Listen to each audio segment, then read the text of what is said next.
This is how I'm killing it in Airbnb, even though there's an Airbnb bust that is going on. And here are my strategies to how you can do the same.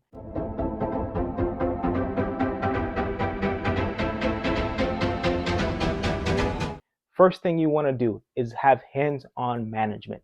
You want to be managing your properties. A lot of people use co-hosting, which is fine. It's a method to go about it, but I personally manage my properties myself because only I understand how to really maintain this and keep it going so I can be successful. So my first recommendation is to manage them yourself. There's a lot of things you have to play with when you're dealing with Airbnb. You have to constantly be changing your wording, changing your prices, changing your pictures at times.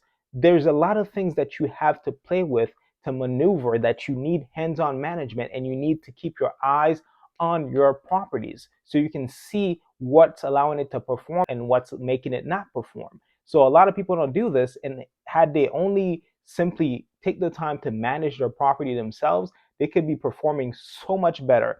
I'll give you an example. My first Airbnb, which I still own right now, is booked up all the way to April, and right now we're in February.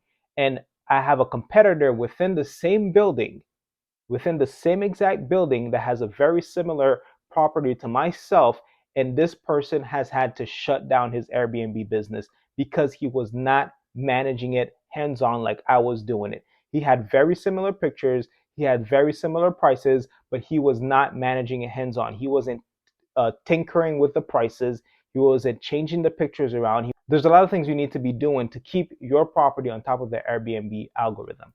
Second strategy, give more value with your properties. Offer other services, offer other amenities that other Airbnbs are not offering. And I have another video which explains some things you can add to your property to make it more valuable. I will have a link at the end of this video to see how you can add more value to your listings. Third strategy, list on other platforms.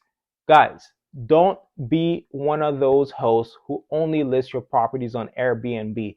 There are so many different platforms that you can use to list your properties so that you can get more bookings. At times, you might not get any bookings from Airbnb, but if you list it on other platforms, you'll get bookings from that platform. Let me give you a quick story. One of my properties that I could only rent out for a minimum of 30 days, I listed it on Airbnb and also Vrbo. It stayed on Airbnb for about a week and it never got booked. But as soon as I put it on Vrbo, it got booked, and it got booked for 4 months, but it never got booked on Airbnb. So you have to use different platforms. And I have another video, and I'll link it at the end of this, where you can find other platforms to list your vacation rentals. Use other platforms. My fourth strategy is to pivot to midterm rental. If you've tried all these other strategies that I mentioned, then you might have to pivot to a midterm rental stay. Midterm rentals are focused towards traveling professionals or people that need longer stay. Maybe they want to be in the city for about 2 months and they simply need a place to stay. Midterm rentals is targeted towards that audience of people. There are specific strategies to target midterm rental prospects. One of them is the platform that you're listing with. There are specific platforms that are focused towards midterm rental. Another strategy is to contact insurance companies. Insurance companies deal with people that have been displaced and need a new place to live. If you set up connections with these companies, you can find these potential guests so you can put them in your property as a midterm rental. Also, traveling nurses, traveling doctors, many different strategies to focus on midterm rental rather than short-term rental if your short-term rental is getting hit right now.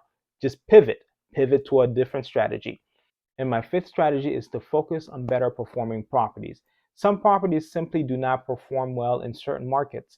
You might be in a market where studios simply don't perform that well. If you see that your studio is not performing well and you've tried all the other methods that I mentioned earlier, then maybe you need to leave the studio. If you have other properties, let's say you have a studio and you have a 3-bed, 2-bath, you see that 3-bed, 2-bath is performing well and the studio isn't, well, maybe you need to cut your losses.